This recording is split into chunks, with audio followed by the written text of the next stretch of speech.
Thapelo Seemise, who is popularly known by his stage name Tips Shampoo, is an actor, choreographer and comedian.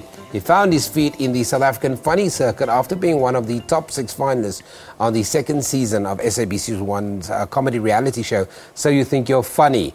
He has since used his witty sense of humour to entertain audiences around the country. Tips Shampoo is in studio with me to talk about his upcoming show at the State Theatre and in Rustenburg, making lots of money now that he's famous. And, of course, he's a former dreadlock brother.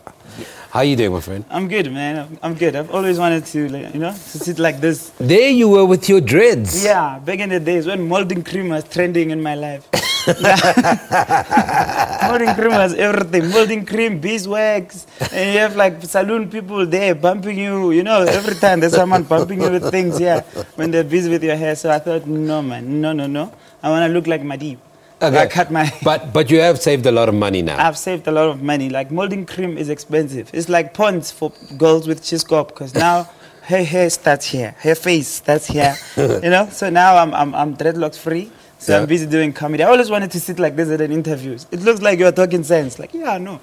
Yeah, you can say something and tell you like, what but you are talking sense. There's a lot of people using molding cream that knows how expensive it is. Yeah. When did you know that you could make money off your humor? When did you know that humor was going to be a serious thing and that you could eventually become a comedian and make a living off it? When I first saw the Pure at the show, then I saw Kahiso Licha there every day just standing there and talking. And I'm like, oh, what?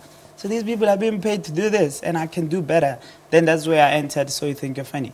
And I went top 6, and then I went to the camera and say, I know I'm eliminated, but from this day onwards, you will see this face every day. And you've been seeing me for 4 years on Sport at 10, every Wednesday night on SABC 1. Wow, that's fantastic. Yeah. So you actually spoke those words into action as part of your life. Into action. Then it's Easter, we call it a prophecy. I was prophesying people.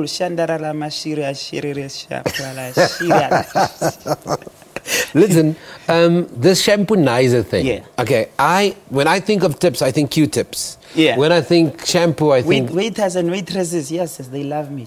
Those kind of stuff. I'm Tips. Where did you come up with Tips Shampoo? I wrote a movie called Takes a Ride that was directed by David Cow, and I wanted my character to be funny. And I looked around and I'm like, what is this one thing that I use the most? And I thought, I have dreadlocks. Shampoo, shampoo, shampoo. And I said, no, let me pimp it up. And then Shampoonaiza. And it was World Cup time. Then I said Shampoonino. And then, so it just goes on. Shampoonino, yeah. When I'm in Brazil, I'm Shampoonino. They should give me a statue there.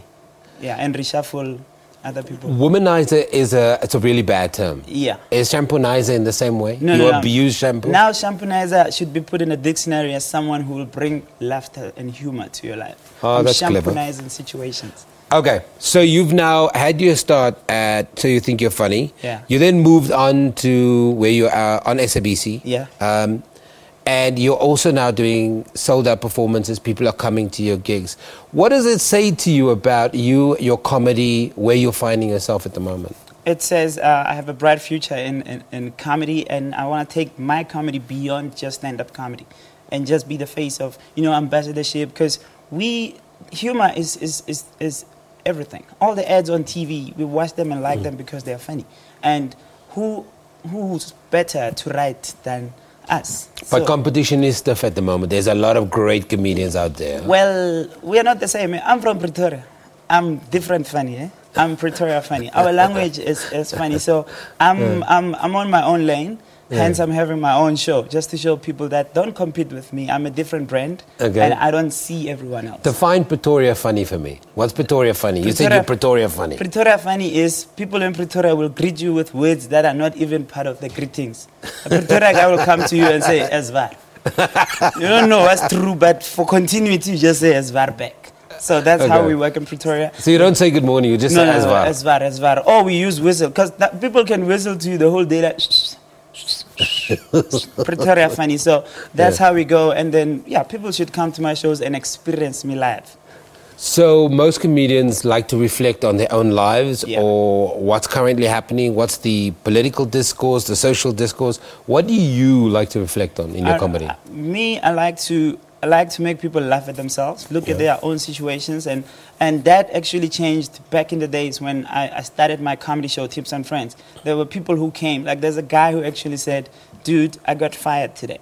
And I was so down. I thought of drinking myself to sleep and just driving fast. And then I came to your show. And then I realized that, hey, the world is different. So I thought, hey, I'm changing lives here. That's why I'm doing comedy about sports. I'm touring with Joya Celebration, talking about Jesus, who's trending today. And talking about other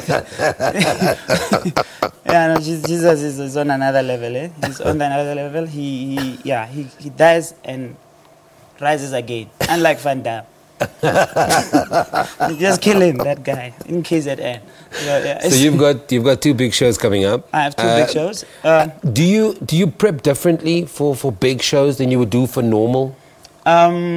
Yeah, proper. I talk mostly about myself, but I don't write things down and put them out there. I'm just saying I'm going to tell these people, because this show, Tips and Friends, has other comics. It's got Ronnie Mudimula from the Pure Manati show. It's got the award-winning, like Comedian of the Year 2016 was a woman. It was Tumi Muraki. Yeah, it was I remember. Pops. We have Chris Mapani, we have Ntosh, who was a judge on So You Think You're Funny when I was eliminated. Wow, that's kind of full circle. Yeah, so he's there. So I'm there because I'm hosting. So I'm gonna keep people like entertained and warm them up to the different types of comedy styles that'll be happening. Is there jokes you won't make? Is there topics you won't talk about? Yeah.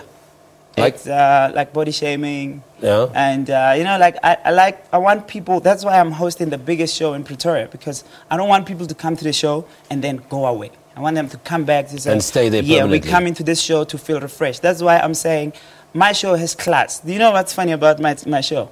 I've partnered with a printing company, Mighty Media, which I work with. And my branding is beautiful and everything. But the funniest part is that when a comedian doesn't do on stage, we say you die on stage. And I partnered with a funeral parlor.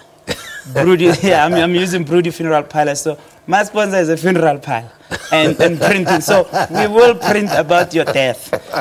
So there's like big branding there, and then there's a funeral parlor. So and coffins. And well, yeah, we might do a tombstone, because now tombstones are trending.